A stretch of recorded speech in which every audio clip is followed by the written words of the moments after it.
All right, I want to talk to you about the big, beautiful bill, but I want to talk to you instead of all of the politics going around it. I want you to understand what we are facing right now.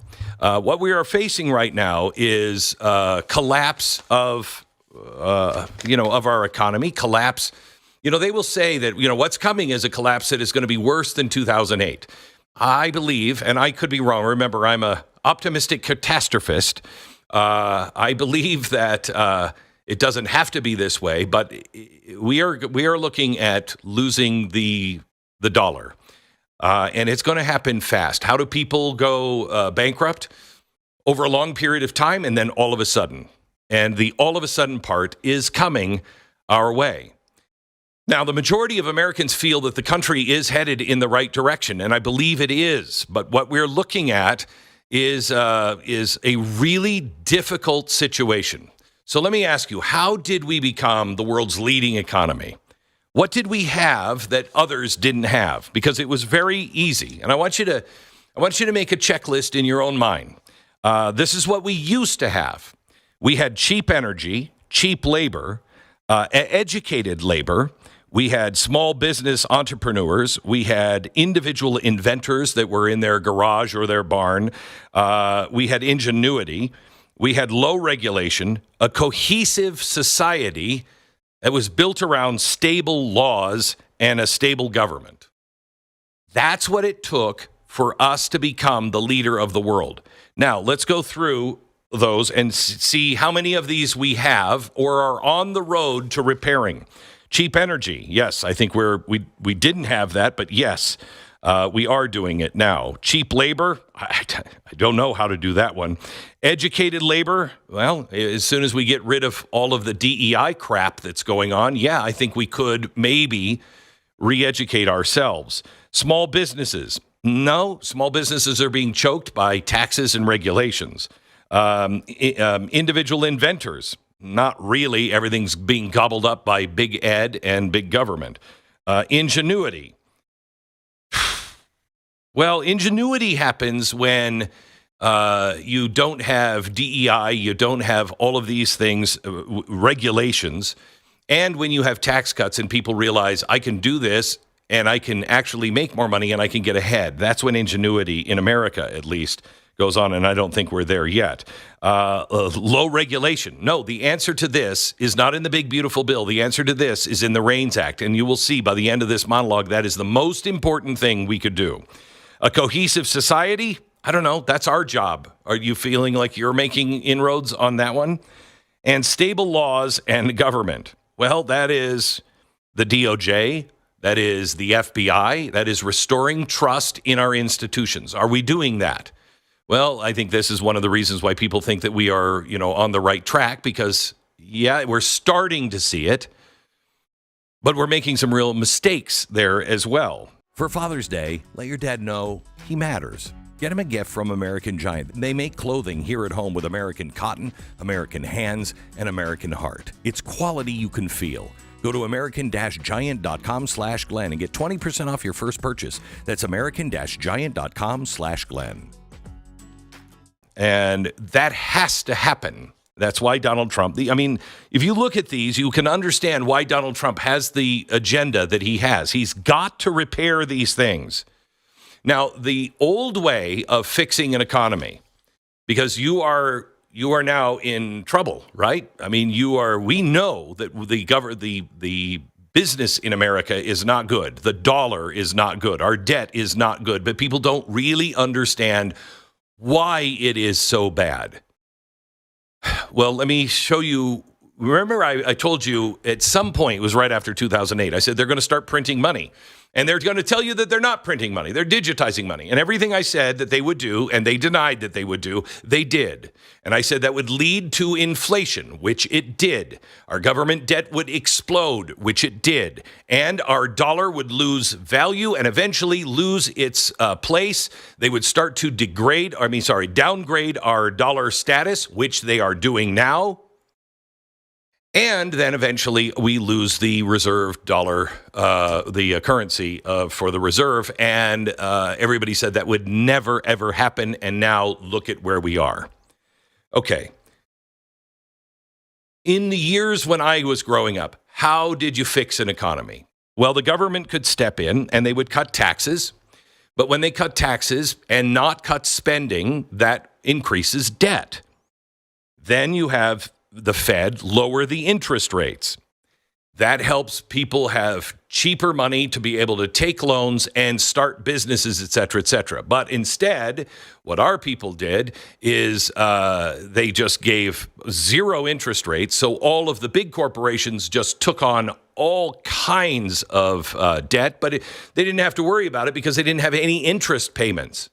So they just took on all kinds of debt. That inflated our dollar. By pumping all of that money in, it inflated our dollar. So if you lower the interest rates, you have debt. You have things like QE, quantitative easing, which puts debt on the Fed. And you have inflation, which is our biggest problem.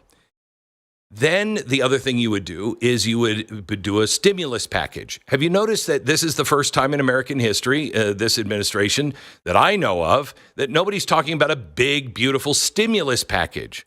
Why? Because a big, beautiful stimulus package, that doesn't work anymore because all it's doing is adding money to the debt. And then the last thing you would do if you were a conservative is you would cut regulation. Now, we can't do tax cuts, he's doing, but is he doing the tax cuts in a way that he's just holding the tax cuts, right? We're not getting new tax cuts. Why? Because it will increase the debt.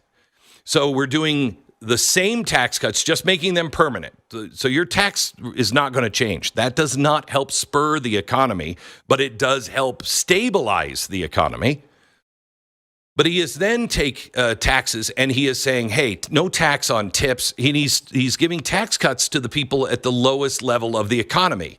That's not going to spur on the economy. However, because of all the other problems, it's really important because the people at the bottom of the ladder are really struggling and they have to have relief. So a way to do that is give them tax cuts, some sort of tax relief, because you can't do a stimulus package. So let's try this and hope that people spend that money wisely. Okay. The other thing that you do when you have a troubled economy like we have had in the past, and we do now, is you look for a black swan event. You look for a game changer out on the horizon, something that is going to change everything. Sometimes that's war. Sometimes that's an invention. But what will change everything to refigure the economy? Okay. So now let me tell you why the president is doing what he is doing with a big, beautiful bill. Everybody is arguing that we have to cut the deficit. Everybody is saying there's no debt reduction here, and we have to have debt reduction. That is great, and you're right. We absolutely do. I am with you 110%. We cannot continue spending this way. Now, let's look at the other side. Why wouldn't you cut the debt? Well, there's a couple of reasons. You don't think it's a problem. Nobody with a brain doesn't think it's a problem now. And that may explain a lot of what's happening in Washington, because I'm not sure. They may be sharing one or two brains between the whole lot of them in Congress. But you know that this is a problem. Okay.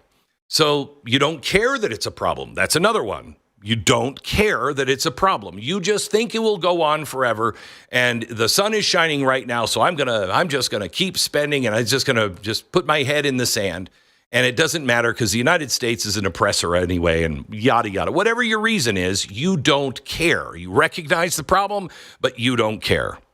That's the second reason. There is another reason why not to cut the debt.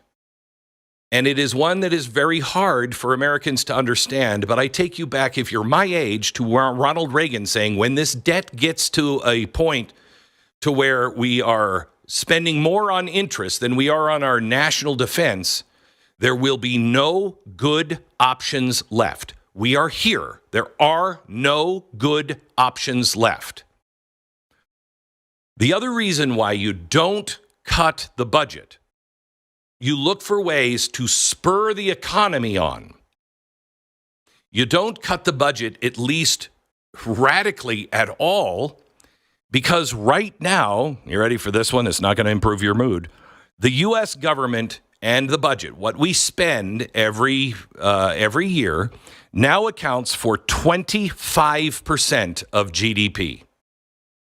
So if you want to cut the budget, let's say we just cut it in half, which Coolidge did. That means that we take 12 cents out of every dollar that is being spent and used in America. We take 12 cents out of the economy. Now, we're going to have to do it at some point, but how are you going to do that because that'll hurt the GDP? You'll reduce the GDP. Once you reduce the GDP, then you have problems again with the budget, the taxes, and interest rates, okay? So you have to spur the economy on before you start dramatically cutting the budget. Now, if your mood didn't improve when I said your GDP is now 25% of federal spending, let me include the state and local spending. So when you include the tax money that is being spent now, your dollars that are being spent in our economy, and you include the federal government spending, the state spending, and the local spending, the good news is it might be at times as low as 34%, but it's much closer to 45% of our GDP. So almost half of our spending, almost half of our gross domestic product, meaning what we build, what we buy, almost half of it is being spent and purchased by our government. So you cannot cut the budget quickly, dramatically, but you must cut the budget or we collapse. Do you see what Ronald Reagan was saying? We're in a place where there are no good options. If we do not do the things we must do now, and I'm going to give that list to you here. In fact, let me do that now. The number one thing that everybody should be asking for in this big, beautiful bill is not necessarily more cuts. I'd like more cuts. But remember, we have to spur on the economy. How do we do that? We have to stabilize our laws, make sure that we are focusing on education. This is a longer-term thing, the education. Stabilizing our laws to make sure they apply to everyone equally. Do the exact opposite of what New York did when they went after Donald Trump's business, even though other businesses do exactly the same thing. You cannot have a growing economy if you don't have stable laws. So you have to strengthen the DOJ and the FBI. President Trump is doing that. You do have to cut, but you have to cut strategically. That's what DOJ was doing. Congress is not doing their part by even passing the minimum of what DOJ did. That's Congress's fault. Then you need the REINS Act, because the biggest thing that will spur on the economy that we can actually do, we can't cut taxes anymore. We can't cut the budget dramatically, which we have to do. So what do? We've already lowered the cost of energy dramatically. We're already getting foreign investment, which will help us reshore for our workers. That's longer term. We have the game changer. It's AI. Here's what we don't have: low regulation. We have to have low regulation. So I want you to call Congress and the Senate and say, put the REINS Act in the big, beautiful bill.